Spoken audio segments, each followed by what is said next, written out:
ad that came in a newspaper where a Finfluencer or an influencer who doles out financial advices and tips was seen in an ad that also bore the emblem of G20 and the government of India. And questions were asked as to whether now these YouTube Finfluencers and social media finance influencers are being endorsed by the government as the last source of checking facts when it comes to investing in financial markets and products. Now the question is, the debate around it has been so ferocious. Where will it lead to? Karthik Malhotra continues to be with us in the studio. Nikhil Pava also be with us, is with us in this discussion. Karthik, that ad raised a lot of questions, and there was a clarification as well from Mr. Rajesh Chandrasekhar, Minister for Electronics and Information Technology, where it is an ad by the platform for the influencer in question, but then there is the whole family of government-approved registered investment advisors or RIAs who exist, and that's where the buck stops actually as far as people, consumers watching this is concerned. People are free to go watch any influencer that they feel like on any social media platform, but nobody, especially the government, will not be responsible for you if you were to face any kind of losses. But that thing completely changes if it's a registered investment advisor. Right. So I think the government is very clear, and not just the government, even the Advertising Standard Council of India has come up with enough and more guidelines where it is very amply clarified, even by the RBI for that matter, very amply clarified that the government is going to heed any attention to your concerns regarding money you have invested and perhaps lost, as long as you have gone through a registered investment advisor. Many influencers, Finfluencers, are not registered investment advisors or RIAs. I think the ruckus on social media was largely around the fact that, hey, there is this front page, full page ad, yesterday's papers, in fact, plastered with somebody who is allegedly a chartered accountant and not really a registered investment advisor. And yet it boasted of government logos, including the logo of MeitY and G20. Sources have confirmed to me that the ad was actually paid for by Google. The ad was not paid for by the government of India. It was issued in public interest. You had a big YouTube logo, and then you had a few of these government logos. It's a YouTube ad. It's a YouTube ad paid for by Google, Fair paid enough. for, which of course, because of the popularity of the Finfluencer, attracts attention of a lot of people, including us, and hence we are having this discussion. Definitely. But the government, I think the point really being that if a government logo has been used in an ad, the government is willy-nilly seen as an endorser of the campaign. And is the government then partnering with YouTube or Google, who paid for this ad, where you're calling for RIAs, where you're calling for fact-checking, where you're calling for killing misrepresentation or misinformation or mis-selling, to have those logos portrayed in a manner that commoners get fooled that, hey, there is a Finfluencer who may actually be somebody registered, and this initiative and this face is endorsed by the government of India. So let me increase my my exposure to that particular Finfluencer and seek that advice and use it. Right. Nikhil Pava, founder of MeitY, continues to be with us. We're also being joined by Mr. Amit Kumar Gupta, founder FinTech Capital on the broadcast. Amit, thank you so much for joining us. Nikhil, I'll quickly take this across to Amit Kumar Gupta, and then I'll bring this back to you. Amit, talk to us. There are financial influencers galore now who are already under a cloud for the kind of advice that they do dole out. And now you have this confusion as to who is a government-approved investment advisor that people can take to court if things were to go wrong, and who is an influencer if things were to go wrong is all on them. Yeah, see, I think that was the main issue with that advertisement, because that endorsement gives an impression that the Fin-influencers are the real experts. So, I know that Union IT Minister has tweeted later on that, one should be careful in putting out government logos. But merely tweeting that it is, that does not really absolve the government of, or even YouTube of that responsibility. Because on one hand, you have all these registered investment advisors who are qualified to give advice, and they're struggling actually to survive even because of the very strict SEBI regulations that restrict almost every aspect of the practice, especially after the recent advertising guidelines which have come. On the other hand, you have these influencers with absolutely zero responsibility towards the audience. They're making money by coming on these ads. And guess who is suffering the most? It's a common investor, the common person who cannot find quality advice at a reasonable price because he or she is getting a free advice on these social media channels. So my sense is actually, the SEBI should step in. They should, give out the regulations for influencers as early as possible. Right. The SEBI chief has already said that there something is cooking in the kitchen. But I think the more they delay these kind of regulations, more blow-ups we'll have of these kinds in the future. So my Right, right. sense is that yeah, I mean, SEBI should expedite the process of giving out the regulations. Absolutely. Nikhil, therein lies the case. My question, one very simple, is that I keep seeing so many influencers in the financial influencer community, as much, if I say it's mushroomed infinitely. I've just lost count of the kind of financial influencers that exist on the internet. All financial influencers have made great fortunes. I'm not really sure even one of them watching them has made a decent fortune. Again, we don't know, right? And they have a large community. Some of them actually dole out good advice. I think they have the right to do business just as anybody else, as long as they're not giving stock specific advice, which is regulated by which is basically regulated by SEBI. But my question is, firstly, I'm also glad that Mr. Chandrasekhar has gone out and said that we should be more careful about using government logos. Go back to demonetization. If you remember, Paytm had put the Prime Minister's photo on the front page of many newspapers, and it seems it was without permission as well. So my question is, did YouTube take the ministry's permission before using their logo with this ad, and therefore did the ministry sign off on it? Did the G20 Secretariat sign off on it?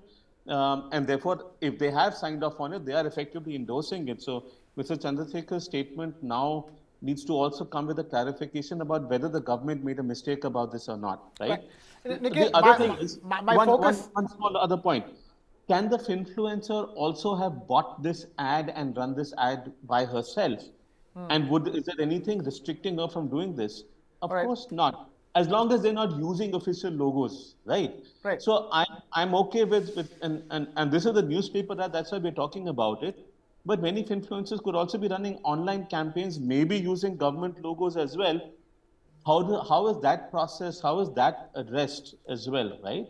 Right. So there are a host of issues to address, but we have more questions than answers, and that's why we need clarification from the government Right. about whether they approve of this ad or not. Right. I have another question. I'm taking this opportunity, this particular issue that broke out because of this particular ad, to look at the entire sphere of financial influencers in this country. I mean, you're talking about the wealth cap increasing on a daily basis.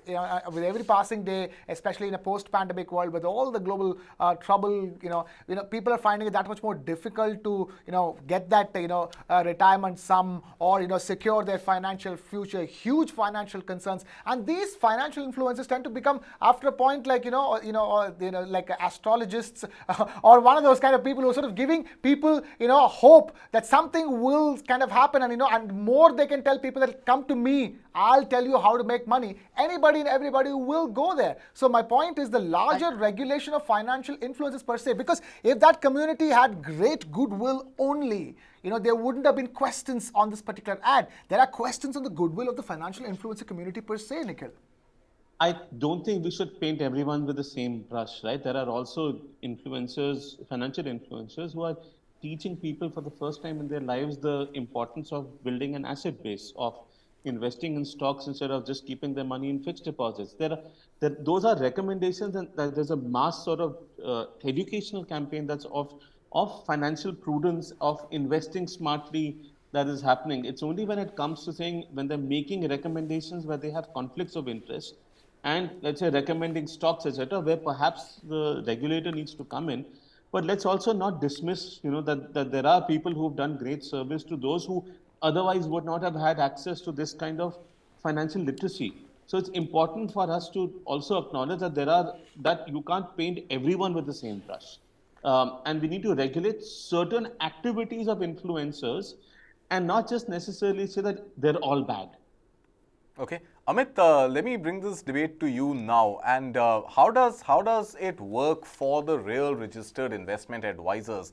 Do you see more business coming to RIAs on the back of the education provided by Finfluencers? Is there more curiosity they've been able to generate for financial products which are actually helping the RIA community?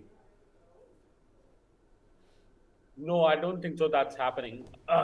In fact, the number of registered investment advisors have been actually on the decline, or at least they have not been growing. We have some one registered advisors for every 26,000 people. Okay. So my sense is that this whole concept of influencers is actually very deeply troubling because a lot of them are getting away by calling them their content as only for educational purposes. A lot of them are freely providing investment advice. In fact, SEBI in the past, 1 year itself have punished a lot of these people, put penalties on these people. PR Sundar being one of the recent examples, big example. And on the other hand, you have people who are registered, who have done all the certifications. They are well qualified, they have experience, but they are not able to generate income or sufficient income out of this business, only because the regulations are more on the registered side and not so much on the unregistered side. Right. And these people are just recommending each and everything. So I agree with Nikhil that you cannot paint everyone with the same brush, but at the same time, till you don't have a regulation which strictly bifurcates between what is allowed and what is not allowed Yeah. under the investment advice, I think we will keep on Sure. having these discussions going Sure, forward. sure. So, Nikhil, bringing this back to our first debate on the Digital India bill. Now, let's take this as an example. Now, if somebody were to listen to an influencer, see, if the influencer is a registered investment advisor, SEBI comes to your rescue. But in, let's say, the advent of the Digital India bill, if an unregistered investment advisor or an influencer were to give you advice and you lost money, would the safe harbor clause being removed make YouTube accountable for the losses to an individual? That depends on whether the person sues the influencer and YouTube together Let's or assume not. the And if they influencer do, is sued, but the platform is YouTube. it is of course it's a possibility that might happen. That YouTube could be held liable for that, because you see what happens is, if you're not an intermediary and if you don't have these protections, then you're treated as a publisher. And so, if you're treated as a publisher, that advice is coming from you as well. You are effectively endorsing it. So, if in a newspaper someone publishes advice and someone follows their advice and loses money, can they sue the newspaper? It's a stretch, but the same rule will then apply to YouTube if that happens. And that's Okay. why, right? So it's not, look, any random person can say any random thing on YouTube, right? Sometimes that's beautiful, sometimes that's beneficial. There are people who are giving health advice as well. Sometimes that's great, sometimes that's bad. You need to be, so people have to, one, be exercise caution about what they see and go and see a doctor. In the same way, they have to exercise caution and see an investment advisor. If they don't, it's their responsibility as well. I think people should also be treated as grown-ups, right? They are also a part of the decision making. Just because someone just wants to blame someone else because they blindly followed a recommendation shouldn't be the platform's problem.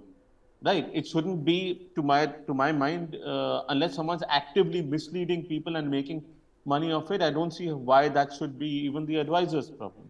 But then how do you draw It's a that tricky line? When one. you're drafting a bill and hoping that the bill would someday become an act, how do you draw that line where this much regulation is good regulation and beyond this is not in the purview of the Very, platform? very simple. Very simple. The Ministry of Health should regulate health advisory. SEBI should be regulating investment advisory. the Digital India bill should not be a solution for all problems, because it can never be. What you will end up, if it tries to be the solution to all problems, you'll end up with a khichdi that basically becomes a mess, and it'll do more harm than good. Amit, you Safe agree to harbor that? protection is important, but Yeah, I was about to ask let- Amit. You began this discussion by talking about the fact that SEBI needs to expedite the rules and regulations, as far as doling out the financial investment advice is concerned. Amit, so in that sense, forget the Digital India bill.